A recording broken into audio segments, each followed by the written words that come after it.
Year 1398 में तैमूर ने India पर कब्जा किया और इस जंग में 1 लाख लोग मारे गए। इससे पहले 262 बीसी के दौरान इंडिया में ही कलिंगा वॉर हुई थी, जो एक ही साल के दौरान 2.5 लाख लोगों की जान ले गई। और दुनिया की सबसे खूनरेज जंग चाइना में बैटल ऑफ चैंगपिंग के नाम से जानी जाती है, जिसमें अफसोसनाक तौर पे 7 लाख से भी ज्यादा लोग अपनी जान गंवा बैठे।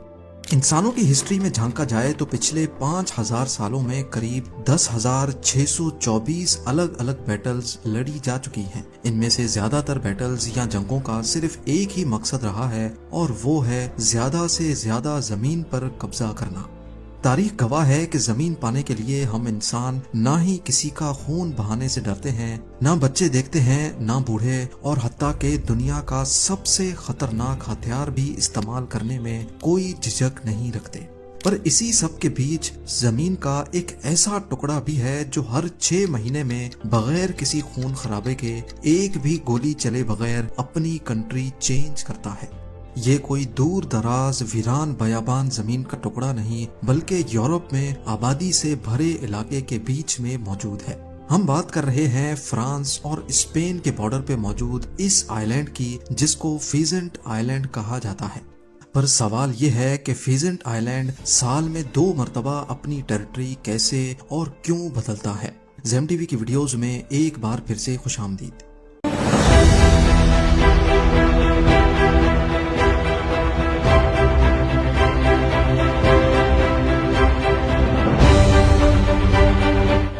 Here you could be standing in France one day, the next day you'll be standing in Spain.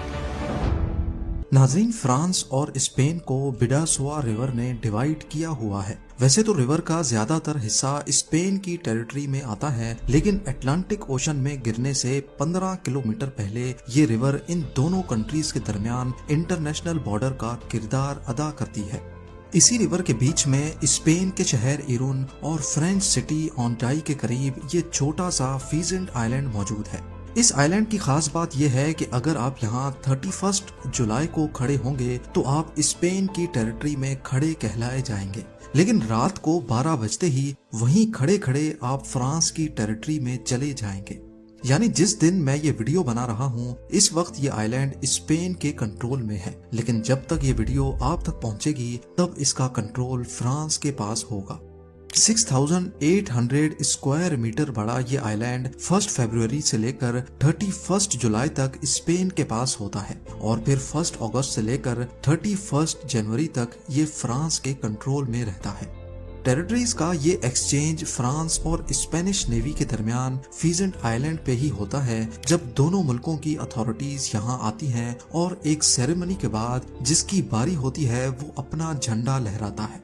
Peasant island की ये एक्सचेंज सेरेमनी पिछले 170 सालों से ऐसे ही चलती आ रही है।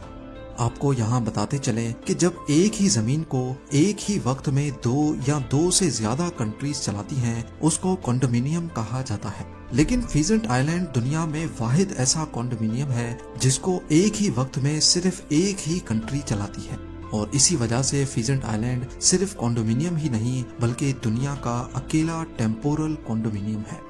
बॉर्डर्स का ये एक्सचेंज होता तो बिना किसी खून खराबे के है, लेकिन ऐसा होता क्यों है, ये दास्तान इतिहास के जिन कागजों पर लिखी है उनको भी खून ने रंगा हुआ है। 1600s में यूरोप एक बहुत बड़ी जंग से गुजर रहा था। ये जंग करीब 30 साल तक चली थी, जिसको द 30 ईयर वॉर के नाम से भी याद किया जाता है। हिस्टोरियंस का कहना है कि ये एक रिलीजियस वॉर थी, लेकिन इसके पीछे पॉलिटिकल और इकोनॉमिक पर्पस भी था। ईयर 1618 में शुरू होने वाली ये जंग 1648 में एक पीस ट्रीटी पर आकर खत्म हुई। रोमन एम्पायर एक बार फिर से सुकून का सांस ले पा रही थी, लेकिन पीस ट्रीटी के बावजूद भी फ्रांस और स्पेन का एक दूसरे के लिए गुस्सा खत्म नहीं हुआ। आए बजाय इन दोनों की आपस में झड़पें चलती ही रहती थी। फिर 11 सालों के बाद 1659 में इन दोनों ने भी आपस में एक अलग पीस ट्रीटी साइन कर ही ली, जिसको पेरेनीज ट्रीटी या फिर पीस ऑफ द पेरेनीज भी कहा जाता है। मैप पे देखा जाए तो पेरेनीज एक बहुत बड़ी माउंटेन रेंज है जो स्पेन और फ्रांस को 2 हिस्सों में डिवाइड करती है। इसी माउंटेन रेंज के नाम पे इस पीस ट्रीटी का नाम रखा गया था। पेरेनीज पीस एग्रीमेंट फ्रेंच और स्पेनिश किंगडम्स के दरमियान 3 महीने और 24 कॉन्फ्रेंसेस के नतीजे में हुआ था। ये कॉन्फ्रेंसेस कहीं और नहीं बल्कि बिडासवा रिवर पे मौजूद इसी फिजेंट आइलैंड पे ही हुई थी। इस पीस एग्रीमेंट की खुशी में स्पेनिश प्रिंसेस और फ्रेंच किंग की शादी की गई, जिसकी सेरेमनी भी फिजेंट आइलैंड पे ही की गई थी।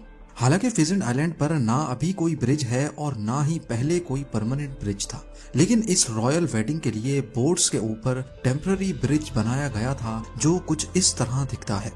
उस दिन के बाद से दोनों किंगडम्स में जो भी रॉयल वेडिंग होती थी उसको फिजेंट आइलैंड पे ही करवाया जाने लगा। दोनों किंगडम्स के लिए ये आइलैंड एक पीस का, अमन का, शांति का सिंबल बन चुका था। पर इस पेरेनीज पीस एग्रीमेंट में फिजेंट आइलैंड की कस्टडी के बारे में कोई चीज तय नहीं हुई थी। अगले 200 सालों तक इस आइलैंड पर फ्रांस और स्पेन दोनों का इक्वली कंट्रोल था। फिर 1856 में एक और एग्रीमेंट हुआ जिसमें खास फिजेंट आइलैंड की कस्टडी के हवाले से कुछ फैसले लिए गए और अब की बार ये तय पाया कि आइलैंड 6 महीने फ्रांस और 6 महीने स्पेन के पास होगा। तब से लेकर इस आइलैंड की अदला बदली का सिलसिला चलता ही आ रहा है। ये शायद ही दुनिया का वाहिद हिस्सा है जो पिछले 170 सालों में 340 मर्तबा अपनी सॉवरेनिटी चेंज कर चुका है। आज पूरा यूरोप हर तरह से आजाद तो है, लेकिन फिजेंट आइलैंड और इस पे बना ये मॉन्यूमेंट पास्ट में हुई तलखियों की याद दिलाता है। फिजेंट आइलैंड तो दुनिया का पहला और आखिरी ऐसा कॉन्डोमिनियम है जिसको एक ही वक्त में सिर्फ एक कंट्री एडमिनिस्टर करती है, लेकिन इसके अलावा दुनिया में 6 कॉन्डोमिनियम्स और भी हैं। एंटार्क्टिका को टोटल 12 कंट्रीज ओन करती हैं और उन्होंने वहाँ 55 एंटार्क्टिक रिसर्च स्टेशंस बना रखे हैं। सूडान में मौजूद अबियई एरिया को रिपब्लिक ऑफ साउथ सूडान और रिपब्लिक ऑफ सूडान दोनों एक साथ एडमिनिस्टर करते हैं। ब्रिचको डिस्ट्रिक्ट बोस्निया एंड हर्ट्जगोविना और रिपब्लिक ऑफ सर्ब्सका का एक कॉन्डोमिनियम है। गल्फ ऑफ फांसिका को एल सल्वाडोर, होंडुरास और निकारागुआ तीनों क्लेम करते हैं कि ये हमारी टेरिटरी है।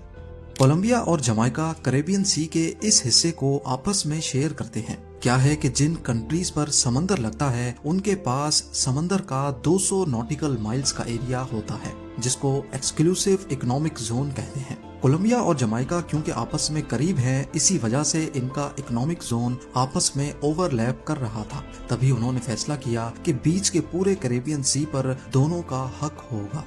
लेक कॉन्स्टेंस पर ऑस्ट्रिया, जर्मनी और स्विट्जरलैंड तीनों का राज है। और आखिर में मोजिल रिवर, इसमें मौजूद ब्रिजेस और 15 के करीब छोटे आइलैंड्स को फ्रांस, जर्मनी और लग्जमबर्ग ने मिलकर कॉन्डोमिनियम डिक्लेयर किया हुआ है। उम्मीद है जेम टीवी की ये वीडियो भी आप लोग भरपूर लाइक और शेयर करेंगे। आप लोगों के प्यार भरे कमेंट्स का बेहद शुक्रिया। मिलते हैं अगली शानदार वीडियो में।